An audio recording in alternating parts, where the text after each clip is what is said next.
The rotors of the helicopter cut through the dusty air as if the sky itself was trembling, each blade whipping clouds of grit and smoke into a violent storm.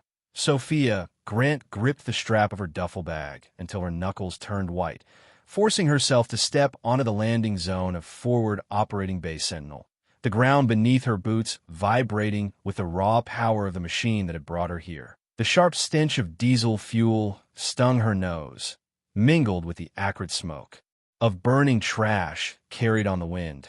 Somewhere in the distance came the deep thud of artillery, heavy and unsettling, every concussion sinking into her stomach like stone. For 5 long years, Sophia had worked in air-conditioned rooms and clean conference halls. She had spent her time building negotiation protocols, analyzing hostage reports, drafting theories that seemed so convincing on whiteboards and projectors. But now, as the heat and noise of the war zone swallowed her whole, every instinct inside screamed for her to turn around and run back onto the safety of the helicopter. Yet she forced her body forward, step after step, as the bird lifted into the air behind her and abandoned her to the dust. A voice cut through the chaos like a knife, so sharp it made her flinch. "You the Shrink," Commander Robert Hayes emerged from the dust cloud, his figure solid, carved by years of battles fought in forgotten corners of the world. His face was weathered and stern, his jaw clenched as though every muscle had learned to live on tension. His eyes scanned Sophia with a mixture of disbelief and disdain. He noticed her civilian boots, coated in dust already, the corner of a psychology book peeking through the mesh of her bag, and the way her shoulders jerked every time another explosion rumbled across the horizon. She could feel his judgment before he even opened his mouth. "Dr. Sophia Grant, crisis negotiation specialist," she said, extending her hand in what she hoped was a professional gesture, her voice steadier than her nerves. Robert ignored her hand entirely, his attention already turning toward the soldiers unloading crates of ammunition from the helicopter. Her arm hung in the air like a forgotten flag before she awkwardly let it fall back to her side. Her cheeks burned. "Lady, this isn't a therapy session," Robert said with a tone as cold as steel. "People die here, real people with families. They die from real bullets, real explosions, real enemies who couldn't care less about feelings or degrees." He jerked his head toward the perimeter, where soldiers crouched behind sandbags, their weapons trained on the treeline, their eyes scanning constantly for threats that could appear from anywhere. "See those men?" he continued. "They've kept this base standing for 8 months. They don't need someone reminding them to talk about their emotions." Sophia swallowed hard, her throat dry, but she forced herself to keep walking with him. Armored vehicles clattered through the gate, their surfaces pockmarked by old blasts. Every dent and scorch mark a grim reminder of the unseen dangers beyond the wire. Medics rushed to a truck where a young soldier pressed a blood-soaked cloth to his arm. His face pale, but stubborn, Sophia's chest tightened. This wasn't a textbook. This was flesh and blood. "That's why I'm here," she said softly but firmly, "to make sure fewer people die." Her voice carried no arrogance, only a desperate determination she clung to like a lifeline. Robert turned to her fully for the first time, his eyes gray and sharp as blades. "You think you can talk the enemy out of pulling the trigger? You think they'll sit down and share childhood memories with you? I have 12 men under my command, 12 warriors who trust me to bring them home alive. I won't let a civilian with a degree get them killed, because she thinks words can tame monsters." Another boom echoed across the mountains, closer this time, shaking the ground beneath their feet. Sophia flinched but kept her gaze locked on his. "Commander," she said, "for 5 years I've studied every hostage standoff, every failed negotiation, every tragedy where the only tool we used was force. I'm not here to replace your methods. I'm here to give you another choice when force is not enough." Robert stared at her for a long moment, as if weighing her soul on a scale invisible to her. Then he shook his head slowly. "Welcome to Afghanistan. Doc, try not to get anyone killed with your good intentions." With that he turned away, leaving her standing in the settling dust, his figure both her first obstacle and perhaps her most necessary ally. Her first briefing took place inside a cramped plywood room that doubled as the tactical command center, the walls smothered by maps dotted with red pins marking explosions and ambushes. the air thick with the smoke of cigarettes and the unspoken weariness of men who had been fighting too long.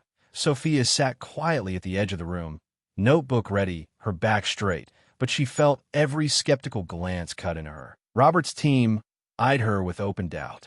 A young lieutenant pointed at a satellite image, explaining patterns of enemy movement, his voice confident, his manner precise. Sophia scribbled notes, trying to fit herself into this world, when suddenly the siren screamed, an alarm so loud it swallowed thought.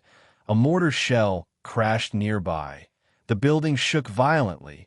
Dust cascaded from the ceiling. Her ears rang in stunned confusion. The soldiers moved as if choreographed by years of survival, diving under tables, grabbing weapons, sprinting to defensive positions. But Sophia froze, her body locked in terror. A second shell slammed even closer, glass shattering across the floor. "Get down." Robert's voice cut through her panic.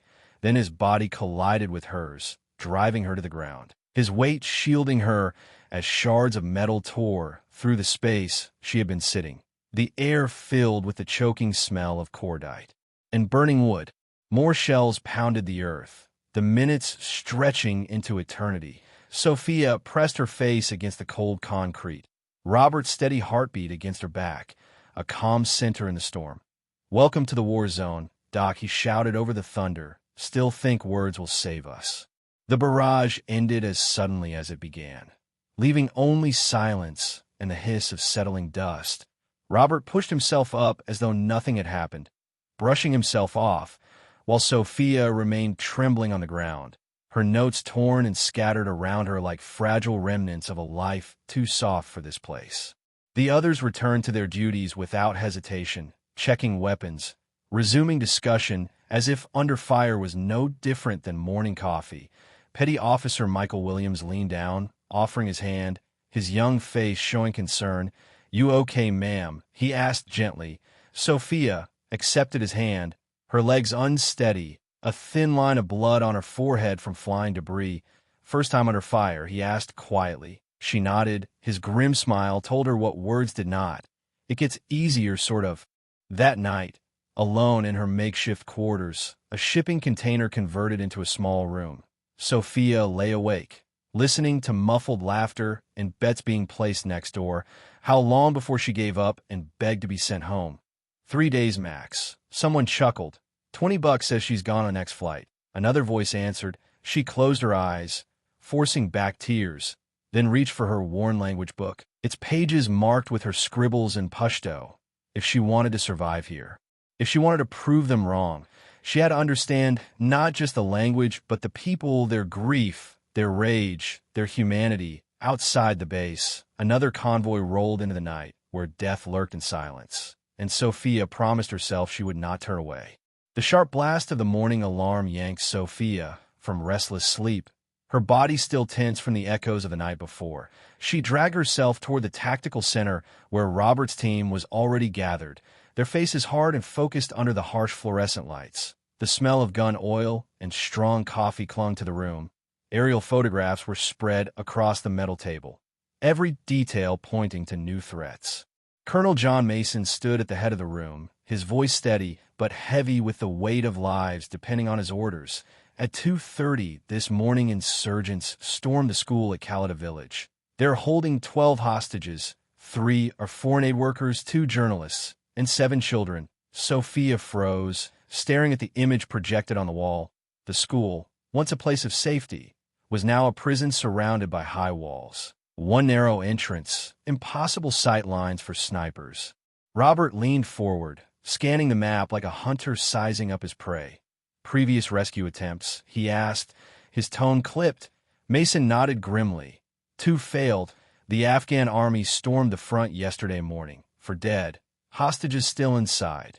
The British tried last night. 2 soldiers lost. 1 hostage executed in retaliation. Silence fell. The kind of silence where every man in the room could hear the weight of his own heartbeat. Sophia felt the room shift, their eyes darting to her, though no one spoke it aloud. She knew what they were thinking. What good are words here? Robert broke the silence. Explosive entry on the east wall. Flash grenades. Fast and violent. We can clear it in 10 minutes. Mason hesitated, his eyes flicking towards Sophia at the back of the room. Dr. Grant, any thoughts? Sophia leaned forward, her fingers trembling as she reached for the transcripts on the table. These intercepted communications, she said, her voice almost swallowed by the tension. There's something here, the language used, the tone. Robert cut her off sharply. Doc, we don't have time for your psychology reports. This is a tactical problem with a tactical solution. But she pressed on, listen to this. The leader calls one of the children little sister. That's not standard militant language. It shows attachment, emotion, Robert scoffed. So he's sentimental. Doesn't make him less dangerous, no. She said firmly, it makes him human, and humans can be reasoned with. Robert's eyes flashed with cold fire. You know what else humans do? They pull triggers, they strap on explosives, they murder children to make a point. I won't gamble my men's lives on the chance that you can talk someone out of pressing a button. Mason raised a hand to silence them both. Dr. Grant will accompany the team as an observer. Her insights may prove valuable. Robert's jaw clenched, sir, with respect. This is a combat mission, not a field study. Mason's voice hardened. Wheels up in 6 hours. Make it work, Commander. The briefing broke apart, soldiers heading to prepare gear. Sophia remained still, her heart hammering. Then she caught Robert's arm. Commander, she whispered urgently, the voice you heard, it's young, barely more than a boy. Robert ripped his arm free. Doc, I don't care if he's 12. He's holding hostages. He's armed. That makes him a target. End of story. Sophia refused to let go. She retreated to the intelligence bunker, headphones clamped to her ears, listening again and again to the intercepted calls. The voice cracked under emotion, high-pitched, uncertain. This wasn't the voice of a hardened killer. Captain Emma Brooks, the analyst, pulled up a file. We've tracked this group for months. Their leader goes by Adam the Wolf. Sounds adult enough to me. Sophia shook her head. No, his name is Adam. The Wolf is a title given by others. He can't be older than 16. Listen, here he cries when he mentions casualties from a past raid. That's trauma, not calculation. Emma opened another file reluctantly. Sophia's eyes scanned the report. Her blood ran cold. 6 months ago, a raid struck his village. Intelligence had pointed to a bomb maker. The strike was authorized immediately, but the target had been next door to a wedding. The wrong building hit, 14 dead. Adam's parents, sisters, brothers, cousins, an entire family wiped out. Sophia's chest tightened until she could barely breathe.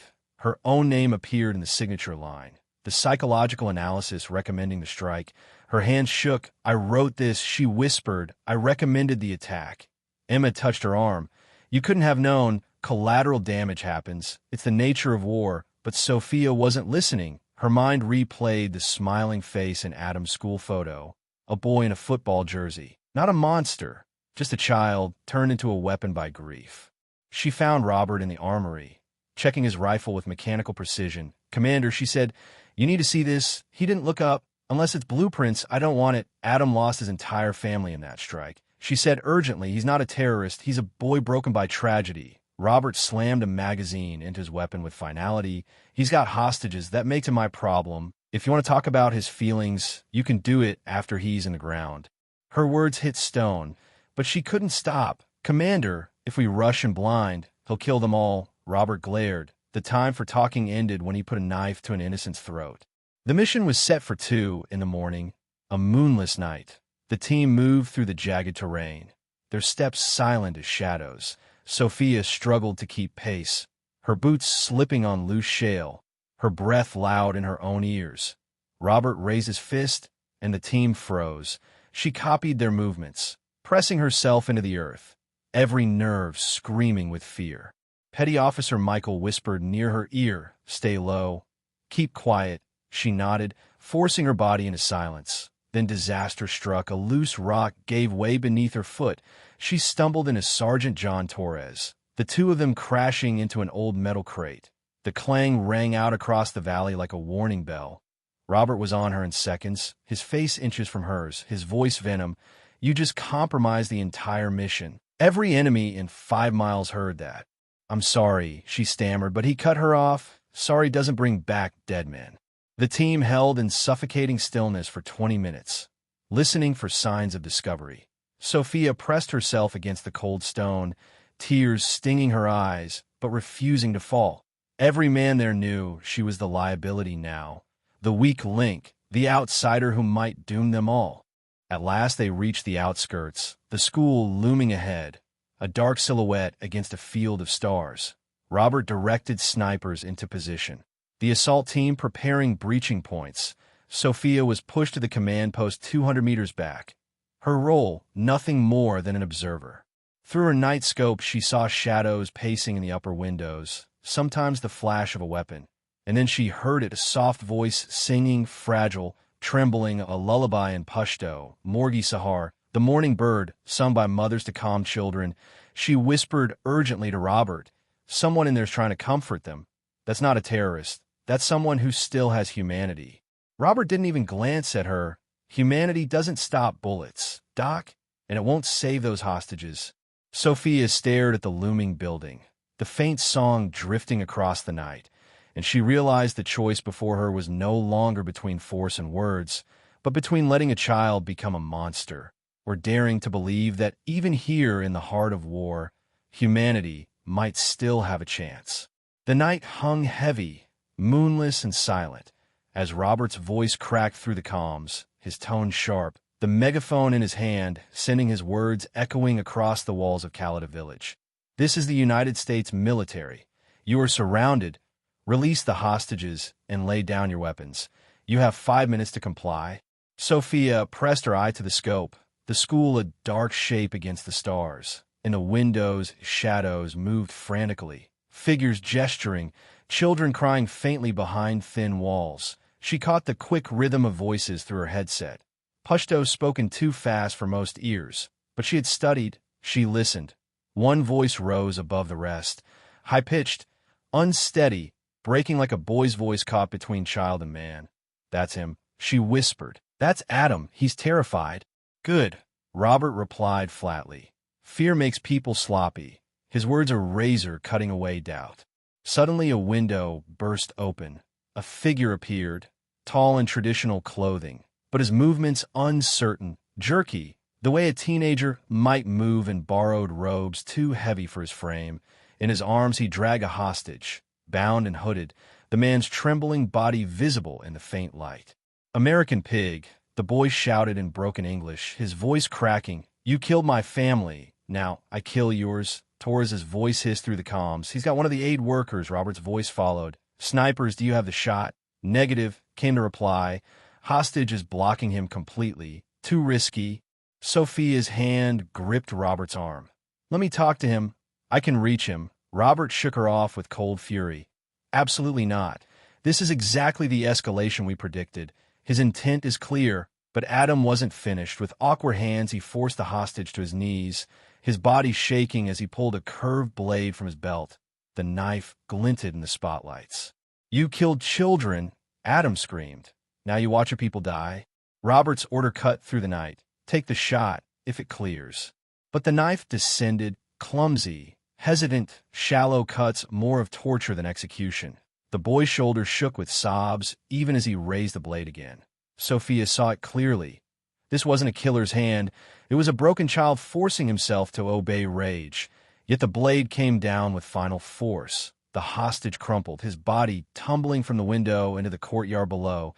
The thud echoed like a hammer. Sophia's throat burned as she recognized the man, Dr. James Patterson, the pediatrician who had spent years helping Afghan children.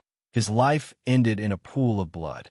Robert's face hardened. "That's it, we're going in. All units prepare to breach." "Wait," Sophia cried, grabbing his rifle. "He's escalating because he's terrified. Give me 5 minutes." Robert yanked his weapon free. 30 seconds, Doc, then we go in and paint the walls." Her hands shook as she adjusted her radio, intercepting the frantic voices inside.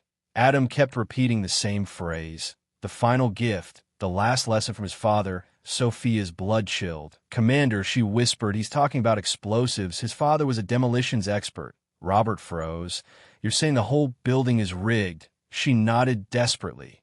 "Listen, the phrasing, he says bringing down the walls. Joining his family. This isn't just a hostage standoff, it's a suicide. Bombing."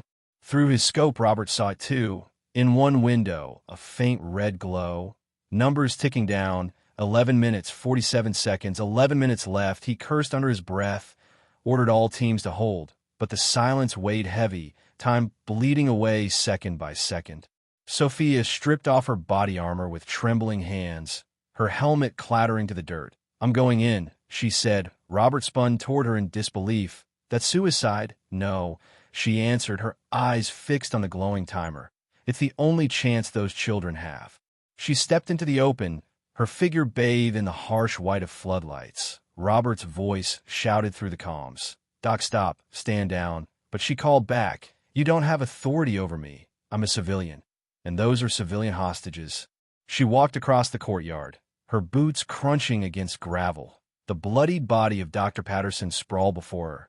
She forced herself not to look down, her arms raised high. From the windows came the flash of gunfire, bullets tearing up the ground at her feet. She dove behind a crumbling wall, her heart hammering so hard it drowned thought. "Do not return fire," she screamed into her radio. "It will only make him desperate." Silence fell again, the timer glowing red across the window. 8 minutes 20 seconds, 8 minutes 19. She rose slowly from cover, calling out in Pashto, "Adam, my name is Sophia. I want to speak to you about your family." The gunfire ceased, her words hanging in the night. From inside came the sound of muffled sobs, children crying, men shouting, but the boy's voice cut through them, shrill and trembling.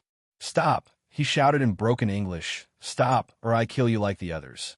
Sophia stopped walking, her arms still raised, her heart rattling against her ribs. "I'm not armed."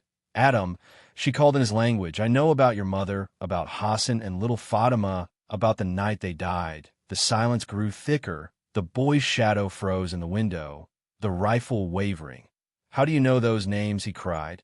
"Because I was there," she said, her voice breaking as though swallowing glass. "Not in your village, but in the command center. I signed the analysis that led to the strike." Adam's voice cracked. "You killed them?" "Yes," she answered, her throat raw.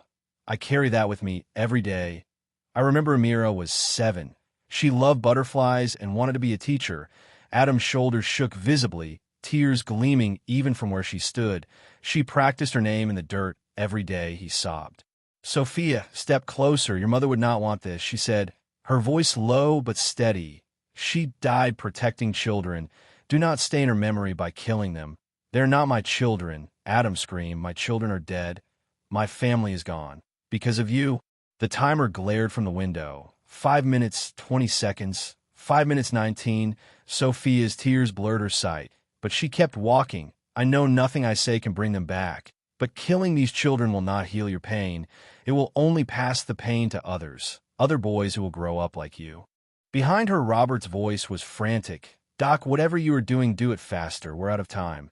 Sophia locked her gaze on Adam, his rifle trembling so violently it seemed he could barely hold it. Behind him she saw another figure, older, bearded, hard eyes urging him toward the detonator. Hamid, she realized, the handler, the one feeding him rage. The timer bled away seconds. For minutes left, Sophia's chest ached with the weight of every eye watching, every breath of battle. She had one chance to reach him, one chance to turn a weapon back into a boy. The timer glowed like a heartbeat inside the school window. For minutes left, each second a hammer, striking deeper into the silence. Sophia's breath caught in her chest, but she forced her legs forward, every step deliberate, every movement heavy with the knowledge that one wrong word could kill them all. Adam's thin frame appeared clearly now in the second-floor window. The rifle in his shaking hands pointed at her chest, his face streaked with dirt and tears. His voice cracked, "Stop, stop, or I kill you." His English fractured, his tone the voice of someone repeating orders, not his own truth. Sophia raised her hands higher. "Adam, look at me. Really look at me. Do I look like a soldier? Do I look like someone who wants to hurt children?" His eyes flickered with uncertainty. Behind him, Hamid's harsh voice barked commands in Pashto. The older man urging, "Do not listen. Americans deceive. Paradise awaits." Sophia's heart pounded. She switched back to Pashto. "Your sister Amira had a scar on her left hand for falling off your uncle's bicycle. She was afraid it made her ugly. But your mother told her it was a mark of courage." The rifle wavered. Adam's voice cracked. "How could you know that?" "Because I read every report," Sophia said, her voice trembling with raw honesty. I memorized the details of that night. I carry the names of the ones we lost. Your family is not forgotten. The timer shrieked its merciless countdown. 3 minutes 30 seconds, 3 minutes 29. Sophia's throat tightened. Adam, your brother Hassan, wanted to be a pilot. He built airplanes from scraps, dreamed of flying to America to become an engineer. Your grandmother wove carpets with patterns passed down generations. She was teaching Isla before she died. Adam's rifle slipped from his hands and clattered to the floor, his sobs echoing through the night. Stop, please stop. I cannot hear more. Sophia took another step forward, her tears matching his. Your mother's last words were your name, telling you to run, to live, to remember love is stronger than hate. Behind him, Hamid shouted furiously, reaching toward the detonator clipped at his belt, his eyes wild, his finger hovering. The timer showed 2 minutes 50 seconds. Adam, Sophia called desperately. Your mother died protecting life. Do not dishonor her memory by taking it. His young face twisted with anguish. The pain, it never stops. Every night I hear them calling. Every morning they are still dead. I know, Sophia said, her voice breaking, but killing will not end your pain. It will spread it. Other families will suffer like yours. More boys will grow up broken. Adam's chest heaved, his face torn between fury and despair. She softened her tone. What did you love to learn before all this? In school, what was your favorite subject? He blinked at her, confusion flickering in his eyes. Engineering, he whispered, like my Uncle Rashid. He built bridges. Bridges connect people, Sophia said, her voice tender. They bring families together. They let children go to school safely. You wanted to build connections, not destroy them. The timer ticked 2 minutes. Hamid's voice rose louder, pointing at the device, commanding Adam to fulfill his duty. His words thundered with fanatic promise. Honor your family. Paradise awaits. But Adam no longer looked at him. His gaze locked on Sophia, the boy he had been surfacing through the storm of grief. My uncle said engineers fix broken things. Adam said quietly. Yes, Sophia urged, and right now something is broken. Those children are terrified. You can fix this, you can save them. His face crumpled, but I don't know how to stop it. Hamid said once it starts, it cannot be stopped. Where is the device? Sophia pressed. In the classroom below. Adam pointed down. Hamid wired to the beams. He said if anyone tries to disable it, it explodes. The timer bled away seconds. 1 minute 35, 1 minute 34. Then help me save the children, Sophia said urgently. The back stairwell, Adam whispered. It leads outside, away from the device. I can get them there, but Hamid has the keys. Sophia's eyes darted to the older man, his grip tight on the detonator, his lips moving in prayer. We need to distract him, she said. Adam, I'm coming inside. Robert's furious voice filled her earpiece. Doc, what the hell are you doing? You'll trigger the bomb. Sophia ignored him, sprinting toward the door. Adam, get the children ready, she shouted. The timer ticked down. 50 seconds, 49, 48. Sophia burst into the hallway, the red glow of explosives illuminating the walls. Hamid spun toward her, his finger pressing down on a backup trigger. She launched herself at him, tackling him to the ground, the detonator skidding across the floor. Through the chaos, she heard doors opening, children's cries, Adam's voice calling them to run. Robert's team over comms. Civilians exiting rear. We've got them. The timer screamed. 10 seconds, 9, 8. Hamid clawed at Sophia's arms, his face twisted in rage, but she held fast. Adam appeared, keys clutched in his trembling hand, his eyes locked on hers, torn between escape and something deeper. For a moment, time itself seemed to pause. Then he leapt onto Hamid, wrenching the detonator cord loose just as the timer struck 0. Instead of a thunderous blast, sparks fizzled. A hollow pop. The building shook but held. The charge is silent. Hamid howled in defeat. Adam collapsed against the wall, sobbing not from rage but relief. Sophia lay gasping on the cold floor, her body trembling, dust swirling in faint shafts of light.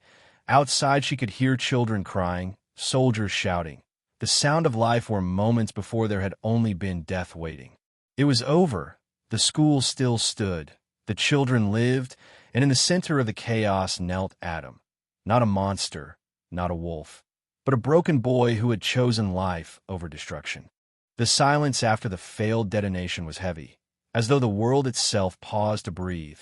Sophia lay on the cracked concrete floor, her chest rising and falling with ragged breaths, the faint glow of sparks fading from the device that could have buried them all. Beside her, Hamid groaned, blood trickling from a cut on his forehead, his fanatic eyes still burning with rage. Adam sat slumped against the wall, his thin body trembling, his face streaked with dirt and tears. "I stopped it," he whispered, staring at his hands in disbelief. "I actually stopped it."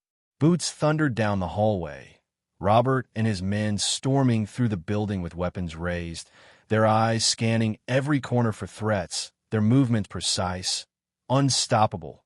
Then Robert saw the scene, Sophia kneeling with Adam beside her, Hamid restrained, the explosives neutralized. For a moment his hardened face shifted, not to relief alone, but to something like awe. "Status report." He barked into his radio. "Building is secure. Device neutralized. Hostages safe." The reply crackled.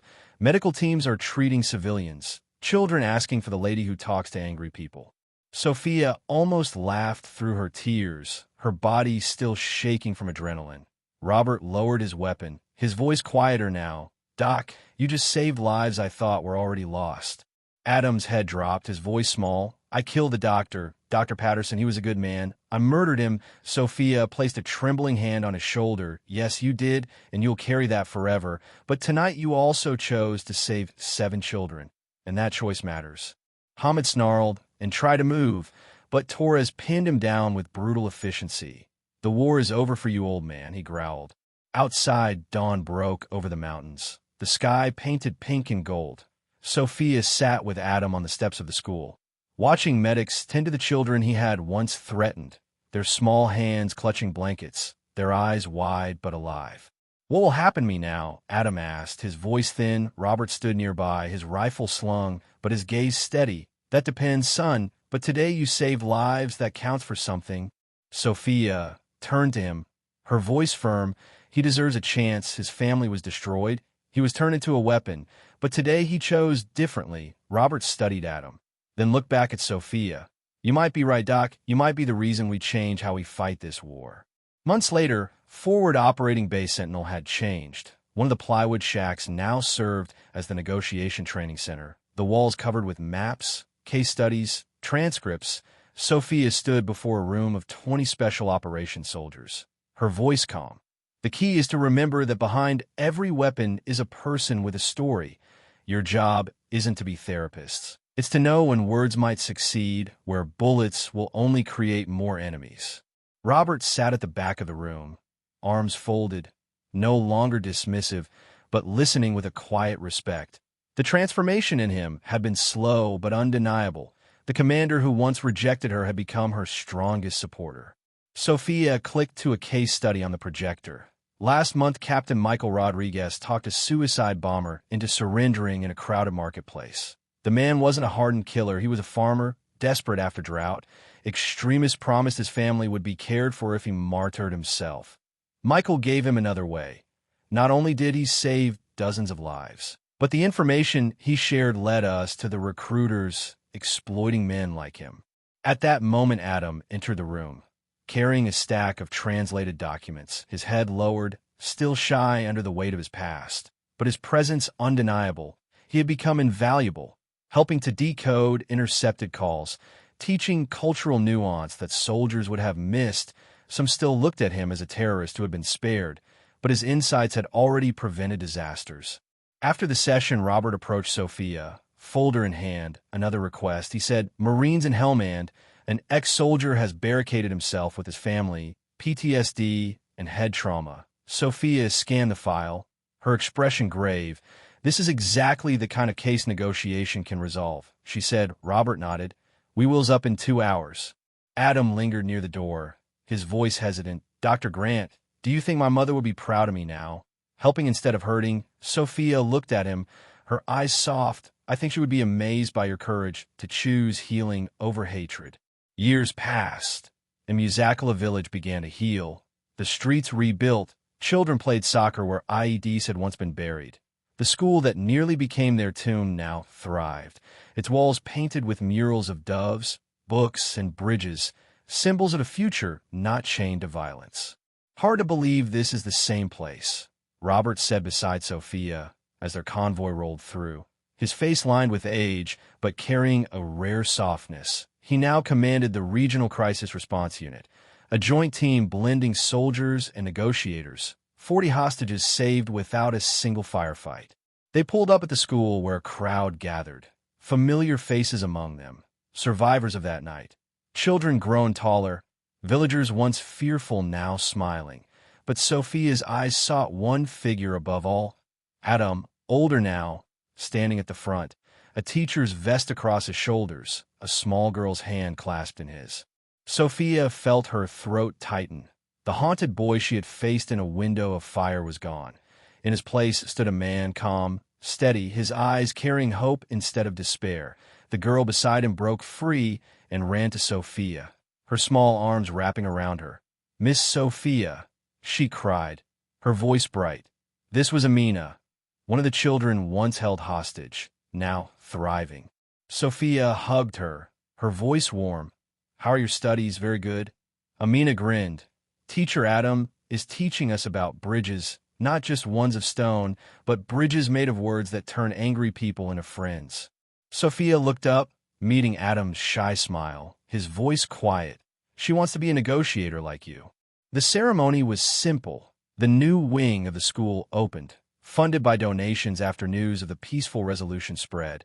A bronze plaque hung by the entrance, in memory of Dr. James Patterson and all who gave their lives in service of peace. May their sacrifice remind us to choose understanding over hatred. Afterward, Adam approached. Pulling out his phone, he showed her a photo, a baby girl with wide, bright eyes, her cheeks round and soft. "This is my daughter," he said, his voice thick with emotion. "I named her after my mother, Bibi. She was born last month." Tears welled in Sophia's eyes. "She is beautiful, Adam, and your mother would be proud, not only of her, but of the man you've become." Robert joined them, watching children run through the courtyard where fear had once ruled, his weathered face breaking into a rare smile. "Doc, when I first met you, I thought you were naive. I thought the world was too broken for your kind of healing. But now I know the most broken places are exactly where healing must begin." Sophia turned toward the school, the sound of children's laughter rising into the morning air.